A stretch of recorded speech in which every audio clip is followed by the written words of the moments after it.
Hello friends, your academic services private limited में आपका स्वागत है।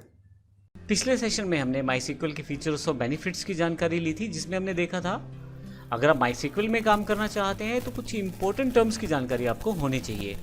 हम बारी बारी से उन सब टर्म्स को यहाँ देख लेते हैं ताकि हमारे लिए माईसीक्वल में काम करना आसान हो जाए। सबसे पहले बात करते हैं डेटाबेस की। जब आप अपने ऑफिस में अटेंडेंस रजिस्टर मेंटेन करते हैं या कोई स्कूल टीचर या क्लास टीचर जब कोई बच्चों का अटेंडेंस रजिस्टर मेंटेन करता है तो असल में वह एक डेटाबेस बना रहा होता है, जिसमें वह सब बच्चों का एक रिकॉर्ड बनाता है।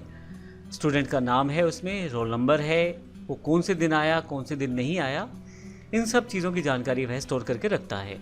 तो असल में वह एक डेटाबेस बनाता है, लेकिन यह डेटाबेस ऑफलाइन है, अर्थात यह कंप्यूटर पे नहीं है। तो इस तरह से जब भी आप डेटा को कलेक्ट करते हैं किसी ऑर्गेनाइज वे में तो वह आपके पास एक डेटाबेस कहलाता है। हम माईसीक्वल का प्रयोग करते हुए भी डेटाबेसेस बनाएंगे, लेकिन ये डेटाबेसेस हमारे कंप्यूटर पे काम करने वाले हैं और इसके लिए हम डेटाबेस टर्म ना यूज़ करके रिलेशनल डेटाबेस मैनेजमेंट सिस्टम कहने वाले हैं। लेकिन मैं आपको बता दूं कि RDBMS एग्जैक्टली है क्या। जब आप अपने बेसिक डेटाबेस को कंप्यूटराइज करने वाले हैं जिसमें काफ़ी सारे टूल्स जुड़ जाएंगे तो वह RDBMS कहलाएगा, रिलेशनल डेटाबेस मैनेजमेंट सिस्टम।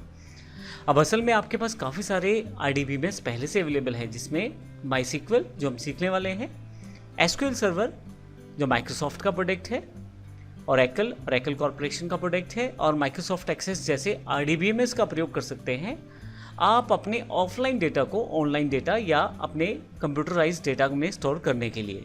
अब जैसे मैंने एक एग्जांपल लिया कि आप एक स्कूल में स्टूडेंट्स का डेटा स्टोर कर सकते हैं एक रजिस्टर में मैन्युअली, तो जब आप इसे कंप्यूटराइज कर देंगे तो यह RDBMS सिस्टम कहलाना शुरू हो जाएगा, क्योंकि RDBMS के पास ना केवल डेटा रहेगा बल्कि उस पर काम करने के लिए काफ़ी सारे टूल्स भी अवेलेबल रहेंगे।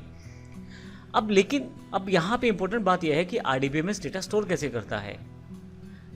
जब भी आप डेटा स्टोर करते हैं RDBMS में तो टेबल का प्रयोग करते हैं। अब एग्जैक्टली टेबल क्या है, यहाँ पे नीचे एग्जांपल दिया गया है एक एम्प्लॉय टेबल का, जिसमें आप देखें एम्प्लॉय ID, एम्प्लॉय नेम और एम्प्लॉय एड्रेस, ये 3 कॉलम बनाए गए हैं। जब भी हम माईसीक्वल की बात करते हैं या RDBMS की बात करते हैं, और मुख्यतः सभी इन RDBMS माइक्रोसॉफ्ट सीक्वल हो, ओरेकल हो या एक्सेस हो, उन सब में कॉलम्स के लिए एक स्पेसिफिक टर्म फील्ड का प्रयोग करते हैं। तो यहाँ पे असल में मेरे पास 3 फील्ड हैं। पहली फील्ड है एम्प्लॉय ID, दूसरा है एम्प्लॉय नेम और तीसरा है एम्प्लॉय एड्रेस।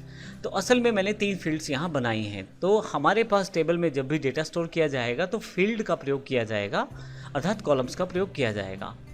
इसी तरह से यदि मैं रिकॉर्ड की बात करूँ तो जैसा कि मैंने पहले कहा, आप टेबल फॉर्मेट में डेटा स्टोर करने वाले हैं तो यहाँ पे रो वाइज डेटा स्टोर होगा। तो यहाँ राइट हैंड साइड उसी टेबल को दोबारा दिखाया गया है। जब आप सभी फील्ड्स को मिला के एक रो में कन्वर्ट कर दें तो वह एक रिकॉर्ड कहलाएगा। जैसे S001 वंदना अंबाला, ये एक रिकॉर्ड है। तो असल में आप रोज को रिकॉर्ड कहते हैं और कॉलम्स को फील्ड कहते हैं। टेक्निकल डेफिनेशंस है ये हमारे RDBMS में, और माईसीक्वल में भी हम इसका प्रयोग बार बार करने वाले हैं। तो अगर यहाँ बात करें तो 3 आपके पास यहाँ पे कॉलम्स हैं और 3 ही यहाँ पे रोज़ हैं, और अगर मैं टेक्निकल डेफिनेशन में कहूँ तो 3 फील्ड्स हैं मेरे पास और 3 ही रिकॉर्ड्स हैं। तो इस तरह से इस सेशन में हमने DBMS और RDBMS के फ़र्क को देखा है और देखा है किस प्रकार ये रिलेटेड हैं एक दूसरे से। जब ऑफलाइन डेटा को स्टोर किया जाता है तो आप उसे डेटाबेस कह सकते हैं, लेकिन जैसे ही आप कंप्यूटराइज फॉर्मेट में आते हैं एक सॉफ्टवेयर एप्लीकेशंस के साथ या आप कुछ फीचर्स के साथ उसे डेटाबेस मैनेजमेंट टूल के साथ प्रयोग करते हैं तो वह RDBMS में कन्वर्ट हो जाता है, जिसको exactly relational database management system कहते हैं। अगले सेशन में हम टेबल्स की जानकारी लेंगे और देखेंगे टेबल्स को आपस में किस प्रकार रिलेट किया जा सकता है। धन्यवाद।